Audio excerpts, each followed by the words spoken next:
ఏడేడు జన్మాల బంధాలతో ఈనాడు నీ ఏడు పండించనా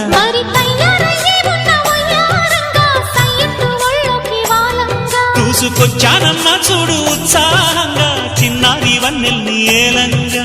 ప్రతిక్షణం